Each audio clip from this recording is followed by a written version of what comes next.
Chapter 1. The Southland. Buck did not read the newspapers. He did not know that there was trouble for every big, strong dog in California. Men found a yellow metal called gold in the Klondike. They needed big, strong dogs with furry coats to work in the north. Buck lived in a big house in the sunny Santa Clara Valley. The house was called Judge Miller's place. Around the house, there were big gardens, fruit trees, and horses. Buck was born here, and now he was 4 years old. There were other dogs, too, but they were not important. Buck was the king. Judge Miller's place was his. He swam and hunted with the judge's sons. He walked with the judge's daughters. He carried the judge's grandsons on his back and played with them. In the winter, Buck sat at the judge's feet in front of the fire. Buck's father was a big St. Bernard, and his mother was a Scottish sheepdog. Buck weighed 140 pounds, and he was a happy and handsome dog. In the fall of 1897, men from all over the world went to the Klondike. They wanted to find gold, but Buck did not read the newspapers. Manuel was the gardener's helper, and he needed money for his big family. One evening the judge was out of the house, and Manuel and Buck went for a walk. No one saw them leave, and only one man saw them at the railway station. The man talked to Manuel and gave him some money. Then Manuel tied a rope around Buck's neck. Buck let Manuel put the rope around his neck because he was his friend. But when the other man pulled the rope, Buck could not breathe. He was angry, and he jumped at the man. The man caught him, and suddenly Buck was on his back. His tongue was out of his mouth, and he was unable to move. In the past, no one ever did this to him. The two men put him on the train in the baggage car. When Buck woke up, the train was moving. He was angry. The man watched him, but Buck was too quick. He bit the man's hand. That evening, the man took Buck to the back room of a saloon in San Francisco. The saloon keeper looked at his hand. Only got $50 for it, the man said. How much did the other man get? The saloon keeper asked. $100. That makes $150. That's a good price for a dog like him. Come on, help me put him into the crate. Buck tried to attack the two men, but they pulled the rope again and again. Buck suffered terribly. His neck, throat, and tongue hurt a lot. The men took off the rope and threw him into a crate. Buck spent the night in the back room of the saloon. He was very angry. He could not understand why he was there. What did these strange men want? Why was he a prisoner in a crate? Where was the judge? The next morning, 4 men took the crate to the railway station. They put it on a train that was going to the north. For 2 days and 2 nights, Buck did not eat or drink. He was confused and angry. Men on the train laughed at him. He threw himself against the crate. He growled and barked at the men. Buck was very thirsty, but he had no water. His tongue and throat were very dry. His eyes were red, and his anger grew. He was glad for one thing. The rope was off his neck. He did not want another rope around his neck. Chapter 2. The Northland. In Seattle, 4 men carried the crate to a garden with a high wall. A fat man with a red sweater looked at him. Buck threw himself against the crate. He growled and barked. The man brought a hatchet and a club. Are you going to take him out now? Asked one of the men. Sure, the man said. He hit the crate with a hatchet to open it. The 4 men ran away. They went to sit on the high wall to watch the show. Buck threw himself against the wood of the crate. He bit it and growled. He wanted to get out. The man with the hatchet opened the crate. Then he put down the hatchet and took the club. Buck was really a red-eyed devil. His hair stood up and his eyes were red with anger. He jumped straight at the man, and his mouth was ready to bite. At that moment, the man hit him with the club. He fell to the ground on his back. This was the first time he was hit with a club. He did not understand. He jumped at the man again, and again the man hit him with the club. He fell to the ground again. This time Buck knew that it was the club, but his anger was so great that he did not stop. He jumped at the man 12 times, and 12 times the club hit him. There was blood on his nose, mouth, and ears. Then the man hit him very hard on the nose. The pain was terrible. It was agony. Buck jumped at the man again, and the man threw him to the ground. Buck did not move for some time. "He knows how to teach a dog a lesson," said one of the 4 men. Then they returned to the train station. Buck slowly opened his eyes. He could not move. He watched the man in the red sweater. The fat man was reading the saloon keeper's letter and said, "Your name is Buck. Well, Buck," he said in a friendly voice, "now you know your place. Be a good dog and we'll be friends. Be a bad dog and I must use my club again. Understand?" As he spoke, he touched Buck's head. Buck was angry inside, but he did not move. When the man brought him water and meat, Buck drank and ate. He learned that a man with a club was stronger than him. He never forgot it. Life was now fiercer. Each day, other dogs came. The man in the red sweater hit many dogs. Buck understood that a dog must obey a man with a club. He was a master. One dog did not obey, and he was killed. Men often came to talk to the man in the red sweater. When they paid money, the men took one or more of the dogs.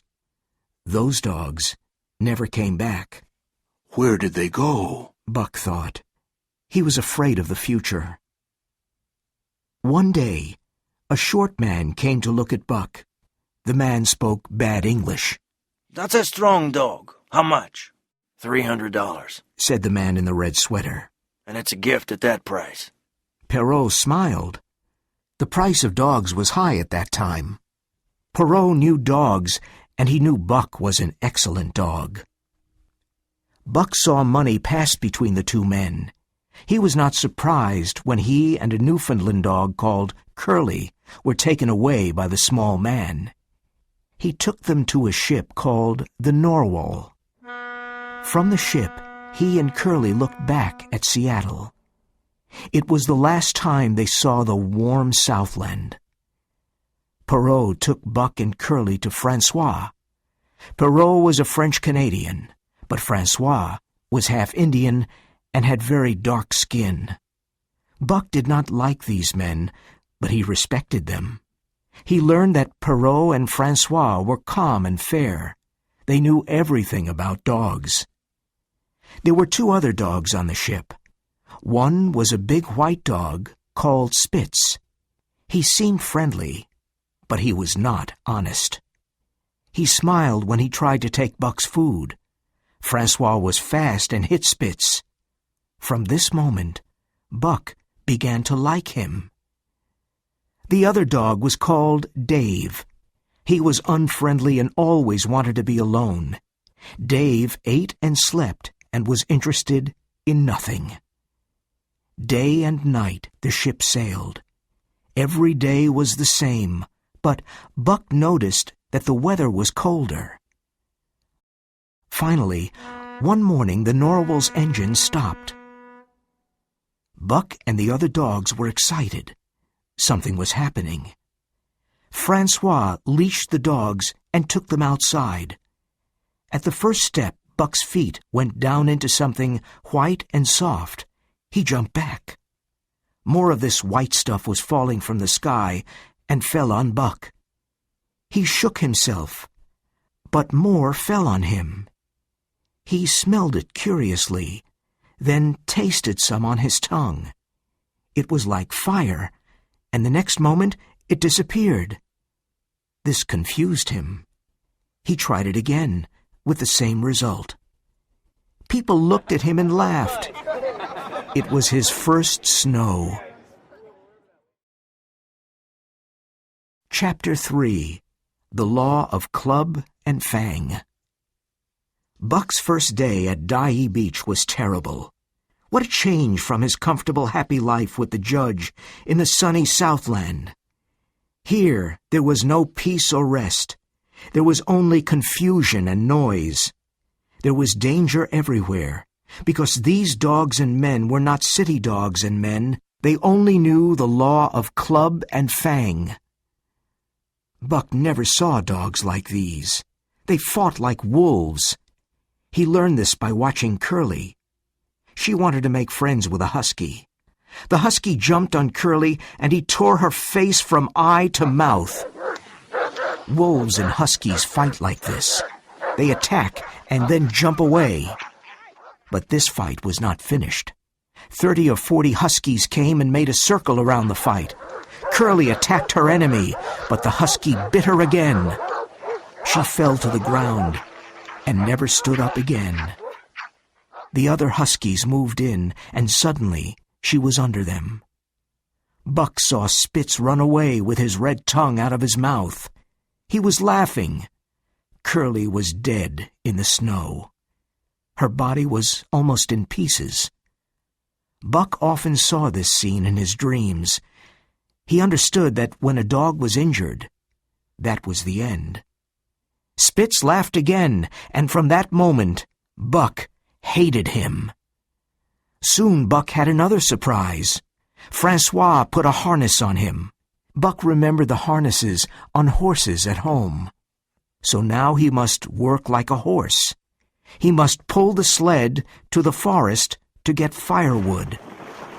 He was offended, but he decided to work and do his best. He worked with Spitz and Dave and learned a lot from them. He learned to stop when Francois said, Ho! and to go when he said, Mush! Those three are very good dogs. Francois told Perrault. Buck pulls well and learns quickly. That afternoon, Perrault bought 2 huskies called Billy and Joe. They were brothers. Billy was very friendly, but Joe was the opposite. In the evening, Perrault bought another dog called Solex. He was an old husky with only one eye. He made no friends and wanted to be alone. That night, Buck had another problem. Where could he sleep? Francois and Perrault were in their tent. When Buck tried to enter, they shouted angrily at him. It was terribly cold and windy outside. He tried to sleep in the snow, but it was too cold. Buck walked sadly around the tent. He looked for the other dogs, but he could not find them. Where were they? Buck was very cold and unhappy. He did not know what to do. Suddenly, he fell into a hole. He felt something move, and then heard a friendly bark. Under the snow, in the warm hole, he saw Billy. Billy licked Buck's face with his warm, wet tongue. Another lesson. So that was how the dog slept. Buck chose a place and made a hole. In a minute, he was warm and asleep. He slept well, but had bad dreams. The noises of the camp woke him up the next morning. What did I say? Francois shouted to Perrault. That Buck learns quickly. Perrault smiled. He was a courier for the Canadian government. He transported important documents, and he needed the best dogs. He bought 3 dogs that morning. Now there were 9 dogs in a harness, and they were going up the Dyea Canyon. The work was hard, but Buck liked it. He was surprised that Dave and Solex were not bored now. Pulling in a harness was their job, and they were happy. All the dogs were alert and active. Billy was the sled dog. He was nearest to the sled. Dave was in front of him. Then there was Buck. In front of them were the other dogs. Spitz was the leader in front. Dave and Sol-leks were Buck's teachers. When Buck pulled the wrong way, Dave always bit his leg lightly. Buck learned quickly. It was a hard journey up the canyon, through sheep camp, and into the mountains. That night, they camped at Lake Bennett. Thousands of gold miners were there. Buck made his hole in the snow and slept well. Very early the next morning, Buck and his team started pulling the sled again. That day, they traveled 40 miles on a good trail. But the next day, there was no trail. The dogs worked harder, and they traveled slowly. Perrault usually went in front of the dogs. With his snowshoes, he made the snow flat. Francois guided the sled from behind. Perrault was in a hurry. He knew all about ice, and this was very important. In the fall, the ice was very thin. Day after day, Buck worked hard and pulled the sled. The dogs started before it was light and stopped in the evening after dark. They ate a piece of fish and went to sleep. Buck was always hungry. Every day he ate 1.5 pounds of fish, but it was never enough. One day, he saw another dog called Pike steal meat from Perrault. Buck did the same the next day, and no one saw him. Buck was learning to live in the hostile Northland. In the Southland, he never stole, but he was never hungry. In the Southland, there was the law of love and friendship. The man with the red sweater taught him the law of club and fang. He learned to eat all kinds of food. He learned to fight and became very clever. He became stronger and more primitive. The natural forces inside of him became alive. It was easy for Buck to fight like a wolf because it was in his blood. At night, he looked at a star and howled. Like his ancestors did long ago, Buck was following his instinct. Chapter 4. The Attack. The primitive spirit of his ancestors was strong in Buck, and under the harsh conditions of his new life, this spirit grew. He hated Spitz more and more, but he did not want to start a fight. Buck was careful. He did nothing without thinking. Spitz always showed his teeth to Buck. He wanted to start a fight. Buck knew that a fight meant the death of one or the other. One night, the fight almost happened. They stopped at Lake La Berge. It was snowing heavily, and the wind was strong and cold. Perrault and Francois made a fire on the ice. Buck made a hole in the snow. It was warm and comfortable. He did not want to leave it to get his piece of fish. When Buck finished eating the fish, he went back to his hole and found Spitz in it. Buck did not want to fight with Spitz, but this was too much. He jumped on Spitz with great anger. Spitz was very surprised. He knew Buck was big, but he did not know he was so wild. Francois was surprised too. Aha! He cried to Buck. Give it to him! Give it to him! Both dogs wanted to fight. They circled each other and waited for a chance to jump in. Suddenly, Perrault shouted, Ah! Ah! and they saw about 100 thin, hungry dogs.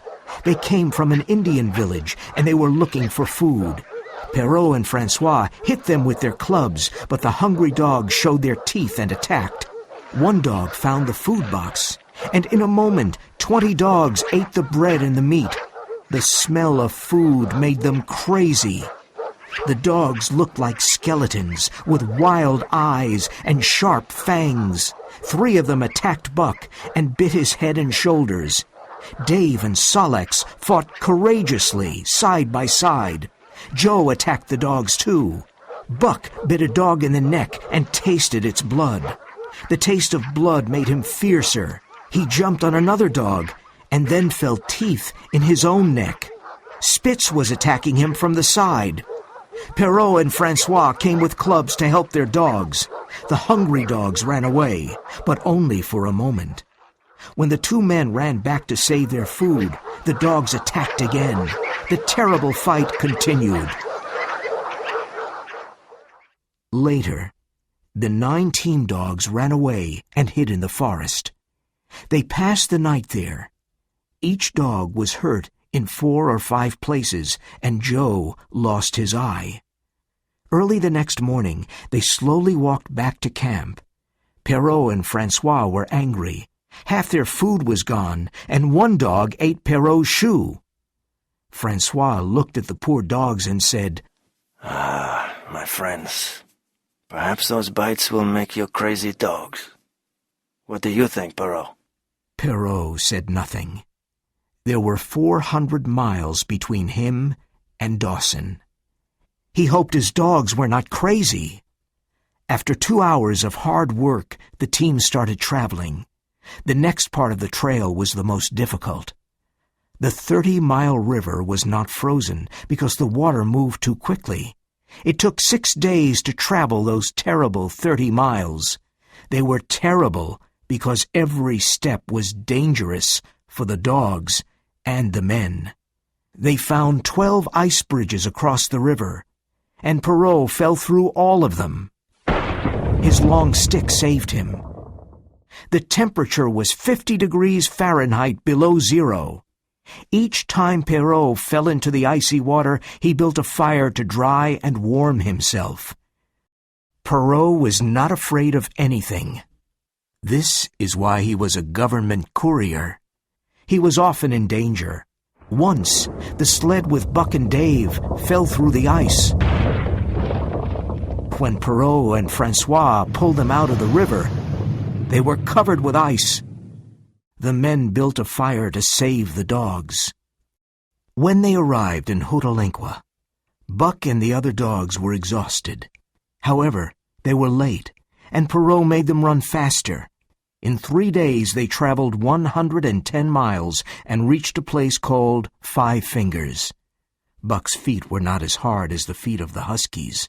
His feet were still soft because of his comfortable life with the judge. His feet hurt a lot all day. That night at the camp, he lay down like a dead dog. He was hungry, but he could not walk to get his fish. So Francois brought it to him. Every evening after dinner, Francois massaged Buck's feet for half an hour. He made 4 little shoes for Buck. Now Buck was more comfortable. One morning Francois forgot the shoes, and Buck lay on his back with his feet in the air. He did not want to move without his shoes. Later his feet grew hard, and the shoes were not necessary. Chapter 5. The Big Fight.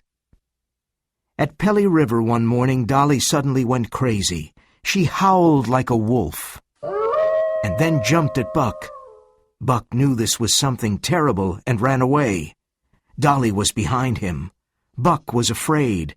He ran as fast as he could through the woods, across the ice, and back to the river. Dolly was 1 step behind him. Buck could hear her growling angrily. "Buck! Buck!" Francois called. "Francois can save me," Buck thought, and ran to him. Francois had an axe ready in his hand. As Buck ran past him, the axe fell down on Dolly's head. Buck lay down near the sled. He was exhausted. This was Spitz's opportunity. He jumped at Buck and bit him very hard. Francois saw this and hit Spitz. "That Spitz is a devil," said Perrault. "Someday he will kill Buck. Buck is like 2 devils. I know this for sure. Someday Buck will get very angry and eat up Spitz," Francois said. From then on, it was war between Spitz and Buck. Spitz was the lead dog and master of the team. Buck wanted to be the lead dog. It was part of his nature. Spitz knew this and hated him.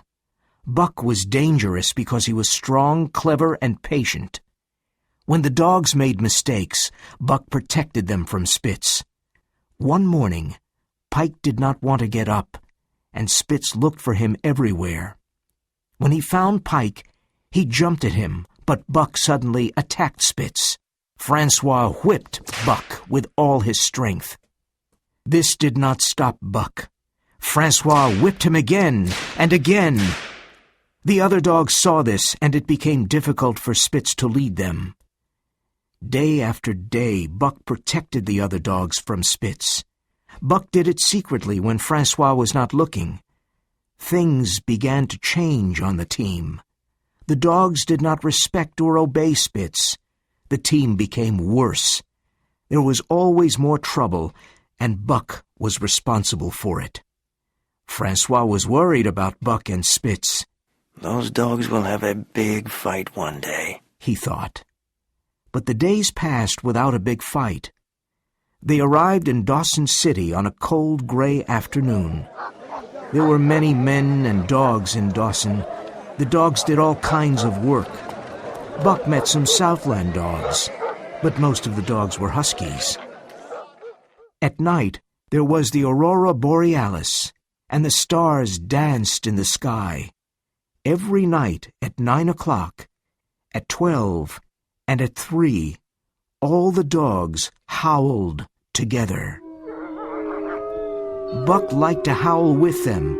It was a strange song of the night from thousands of years ago. It was the song of Buck's ancestors. It was about the difficulties of life. They left Dawson after 7 days. Perrault had some important letters. He wanted to return to Dyea as fast as possible. The dogs were rested and in good condition.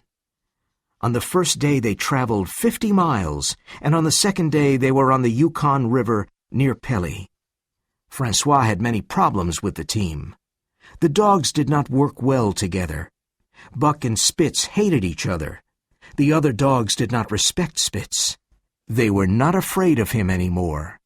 Francois often stopped the sled because the dogs were fighting. Francois knew that Buck caused the trouble. But Buck was very clever, and Francois never saw him. Buck worked hard, and he loved pulling the sled. One night after dinner, Dub found a snow rabbit. In a moment, all the dogs were running after it. Nearby, there was a camp of the Northwest Police with 50 dogs. The 50 dogs started running after the rabbit, too. The rabbit ran quickly on the soft snow, but it was more difficult for the dogs. Buck led the pack of 60 dogs, and he was very happy. He was hunting his food, and he felt alive. His splendid body moved forward in the white moonlight. In the end, Spitz caught the rabbit. He broke its back with his teeth and threw it in the air. Buck attacked Spitz. The dogs fell in the snow. Spitz bit Buck twice and then jumped away. He watched Buck carefully. Buck knew this was the big fight. Either he or Spitz must die.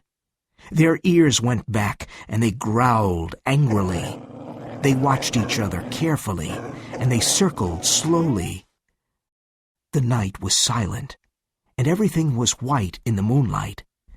The other dogs ate the rabbit, and then turned to watch the fight. Spitz was a great fighter, and he was intelligent. Buck tried to bite his throat, but Spitz always defended himself. Every time Buck attacked, Spitz moved away and bit him on the side. Soon Buck was covered with blood. The fight was desperate. But Buck had a good imagination. He fought with his instinct, but also with his head. Buck attacked again. But at the last minute, he went under Spitz and bit his left leg. The bone broke, and Spitz stood on 3 legs. Buck attacked 3 more times and then broke his right leg. There was no hope for Spitz now.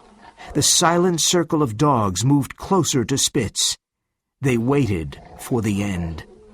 Then Buck attacked again. Spitz fell down on the snow. He disappeared under the circle of the other dogs. Buck stood and watched. He was the champion. Chapter 6. The New Lead Dog. The next morning, Francois could not find Spitz, and he saw Buck covered with blood. "What did I say? Buck is a great fighter," said Francois. Perrault looked at the wounds on Buck's body and said, "That Spitz fought like a devil, and Buck fought like two devils." Francois said, "Now we can travel faster. No more Spitz, no more trouble." Francois started to harness the dogs. Buck walked to Spitz's old position, but Francois put Solex in the lead position. Buck jumped angrily at Solex. "Ah!" Francois cried. "Look at that Buck. He killed Spitz, and now he wants his place. Go away, Buck." But Buck did not move. Solex was not happy. He was afraid of Buck. When Francois turned his back, Buck pushed Solex away. Francois was angry. "Now I'll show you." He went to get a heavy club. Buck remembered the man in the red sweater and moved away. "Come here, Buck," said Francois. Buck did not obey. He wanted to be the lead dog because he won the fight with Spitz. The two men tried to put on the harness, but he always moved away. "Come here, Buck," Perrault said, but Buck did not move. It was late. Francois put Solex in his old place. Perrault looked at his watch, and he was angry. "Put down the club, Francois." Francois put down the club, and Buck came to the front of the team. Francois put on the harness, and the sled started moving. Buck was an excellent lead dog. He moved and thought quickly. The other dogs worked harder with Buck. The team traveled faster and faster. "Buck is the best dog, the very best," Francois said. It was 45 degrees Fahrenheit below zero. Some days the dogs traveled 60 miles or more. After 14 days, they reached Skagway. The dog team was the center of attention. Then the two men received orders from the Canadian government. Francois put his arms around Buck and cried. Then the two men left, and Buck did not see them again. Another man took Buck and his team back to Dawson. The sled was very heavy because it carried mail for the gold miners. Buck did not like it, but he and the other dogs worked hard. It was not an interesting life. One day was like another. They started before it was light. At night, they camped, and this was the best part of the day. The dogs ate some fish and rested by the fire. Buck loved to rest by the fire. Sometimes he thought of Judge Miller's big house and his life there. He also thought about the man in the red sweater, the death of Curly, and the big fight with Spitz. Other times he remembered his parents, his ancestors, and the world of long ago. The journey was hard, and the mail was heavy. The dogs were tired and weak. They needed a long rest. But after only 2 days, they were traveling again. The dogs and the men were unhappy. Each night, the men took care of their dogs. They looked at their feet, but the dogs became weaker every day. Billy cried in his sleep and was very unfriendly. Dave was tired and ill. Something was wrong with him. When they stopped in the evening, he lay down and did not stand up until morning. The men were worried about Dave. They did not understand his illness. One day, Dave could not pull the sled any more. He cried sadly when Solex took his place. The next morning, Dave could not move. The driver took his pistol and walked away. The dogs heard a shot. The man came back quickly, and the sled moved again. Buck and the other dogs knew what happened to Dave. 30 days after leaving Dawson City, the team arrived in Skagway. The dogs were exhausted and thin. They needed a long rest. The men needed new, strong dogs to pull the sled. They sold the old, tired dogs. Two American men called Hal and Charles bought Buck and his team. They bought other dogs, too. Charles was 40 years old, and Hal was a young man. Charles's wife, Mercedes, was also with them.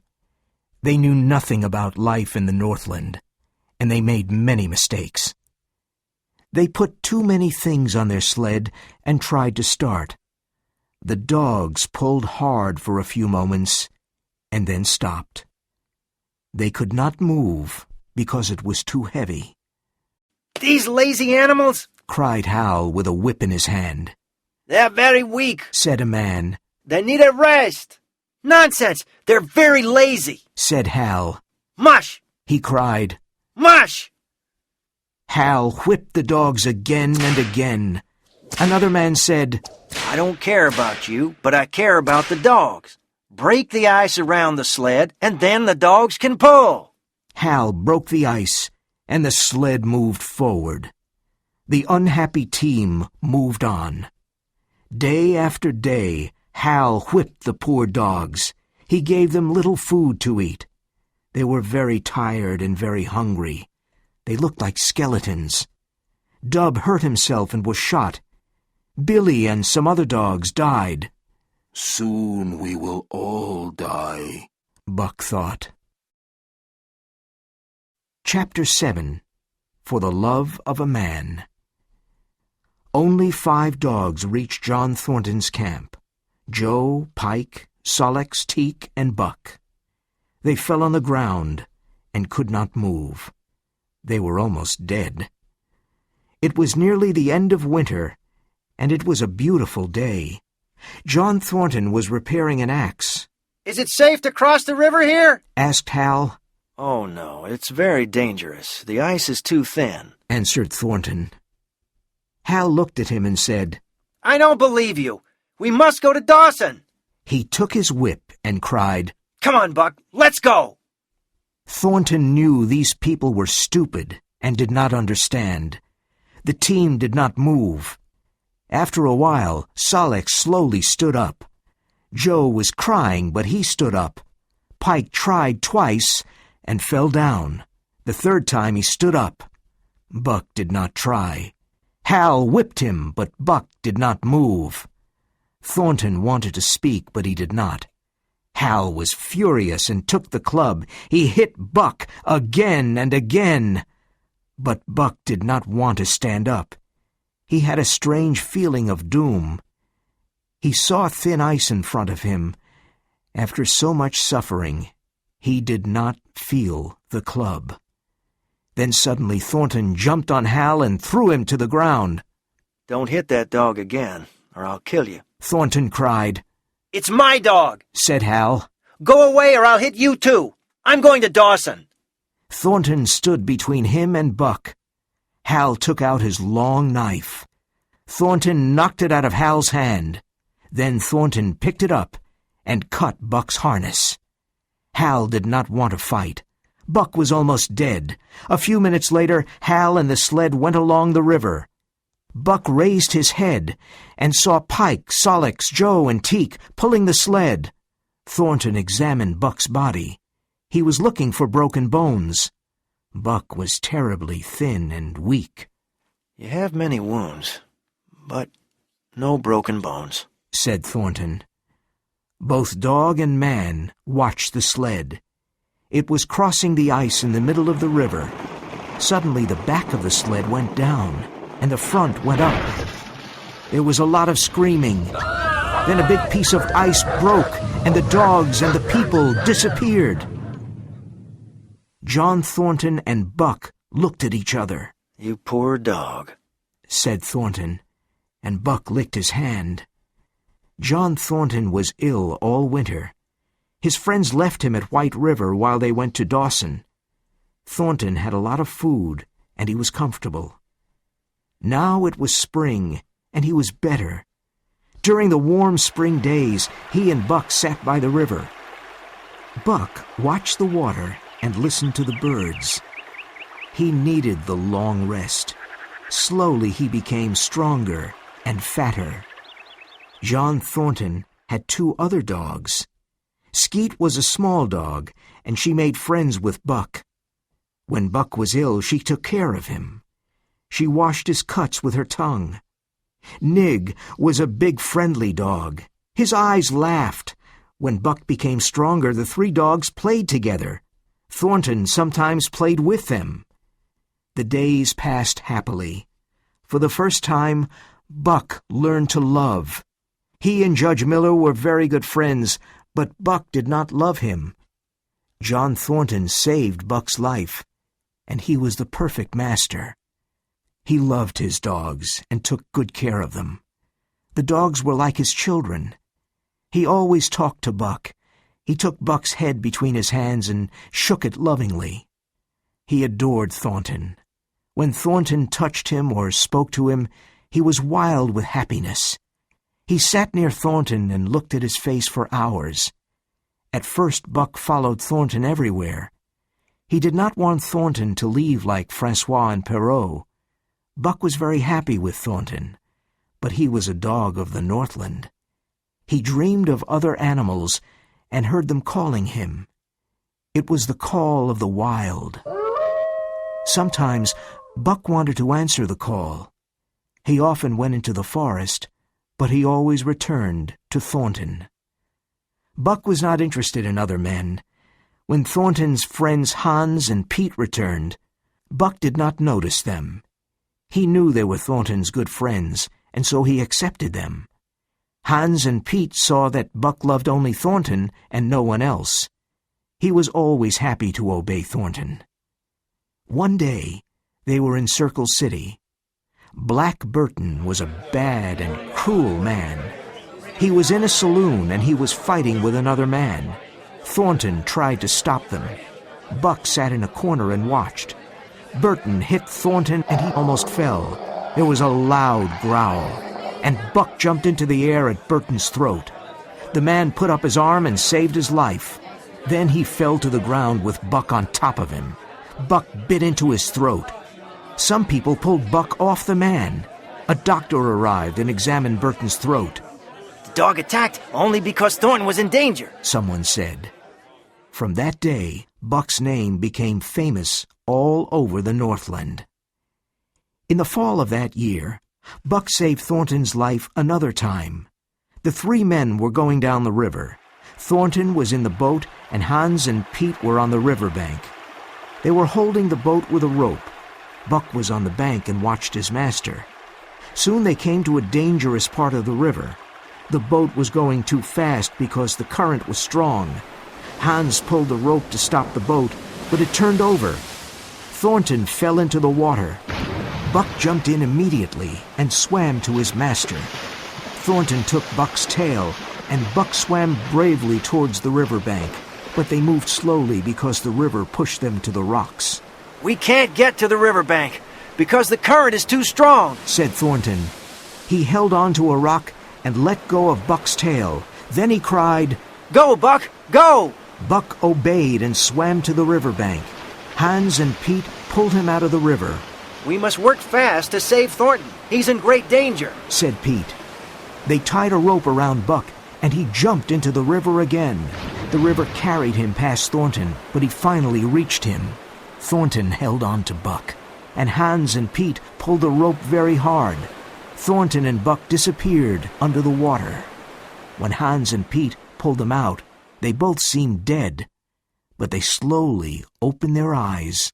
Thornton examined Buck's body and found 3 broken bones. "We must camp here until Buck is better," said Thornton. Chapter 8. The Winner. At Dawson that winter, Buck did something that made him very famous in the Northland. Thornton, Hans, and Pete wanted to go to the east to look for gold, but they needed money. One day, they were at the El Dorado Saloon. My dog can pull a sled with 500 pounds on it, said one man. Well, my dog can pull 600 pounds, said another man. "Really? Well, my dog can pull 700 pounds, said a third man called Matthewson. "That's nothing," said Thornton. "Buck can pull 1,000 pounds. Can he move the sled when it's frozen to the ice? and then pull it 100 yards? asked Matthewson. Yes, he can.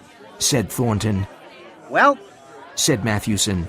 I've got $1,000 here, and I say he can't. He took a bag of gold and put it on the table. Nobody spoke. Thornton thought, I know Buck is strong, but is he really so strong? The men at the saloon looked at him silently and waited. Thornton did not have $1,000, and his friends did not either.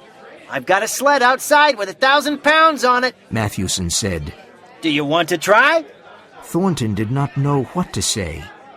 He looked at all the men. Then he saw his old friend, Jim O'Brien. Can you lend me $1,000, Jim?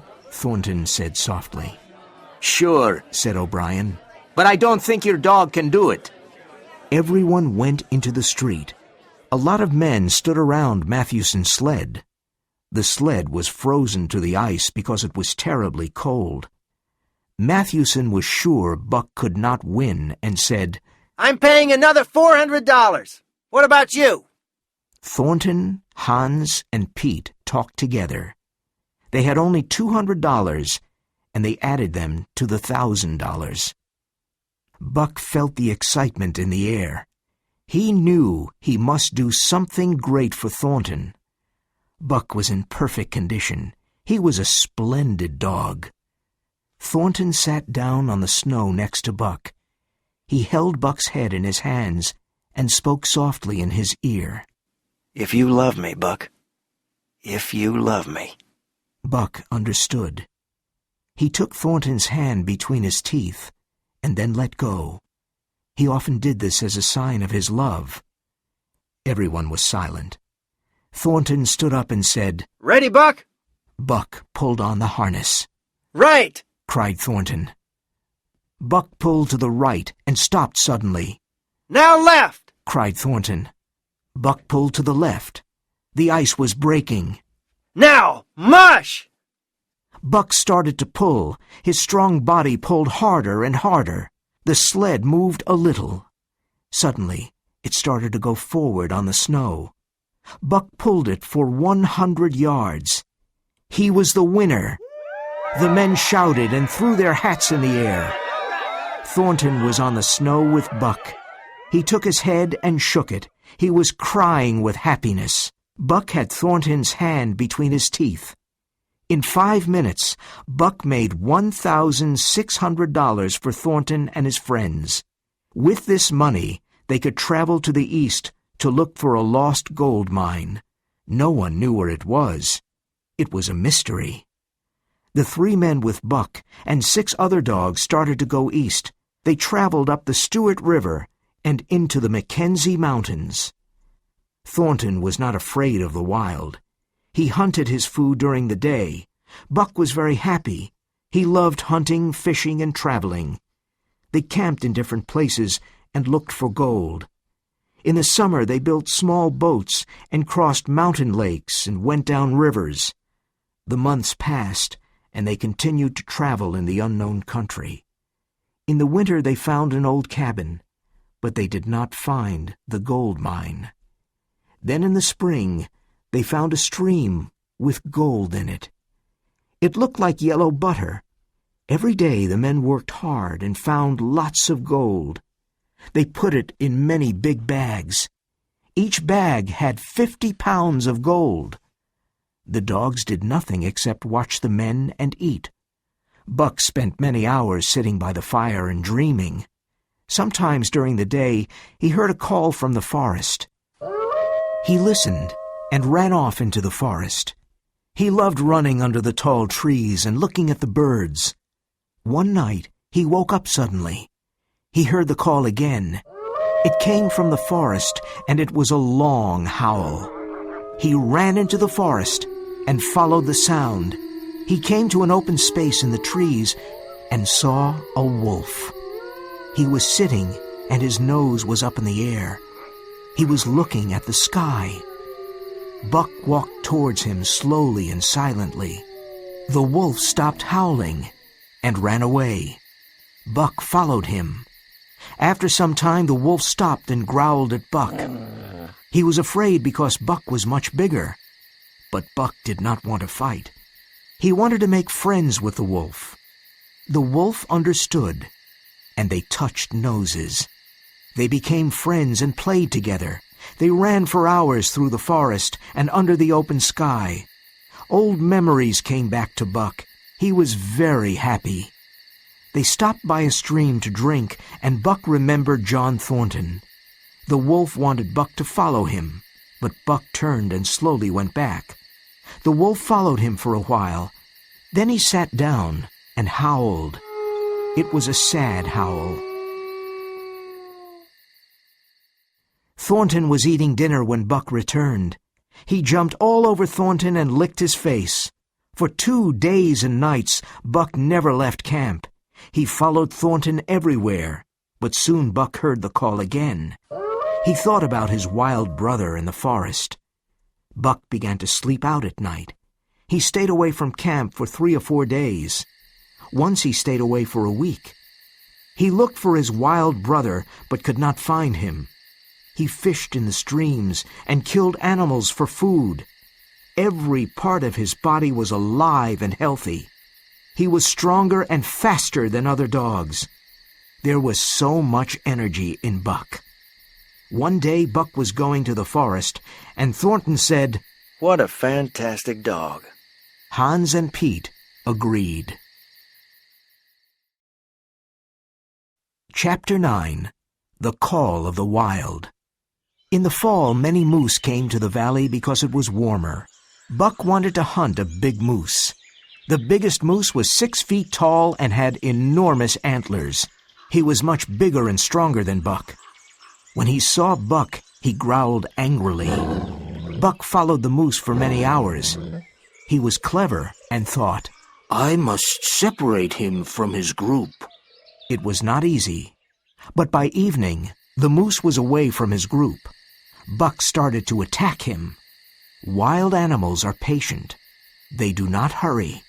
They wait for the right moment, and then they attack. Buck knew how to wait. For 4 days, Buck attacked and jumped away. Then he danced in front of the big moose. He never left him alone. The moose could not eat, drink, sleep, or rest. He became very tired and very weak and stopped for long periods.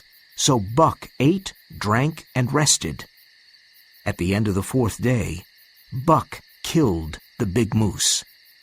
For a day and a night, he stayed by the dead moose and ate and slept.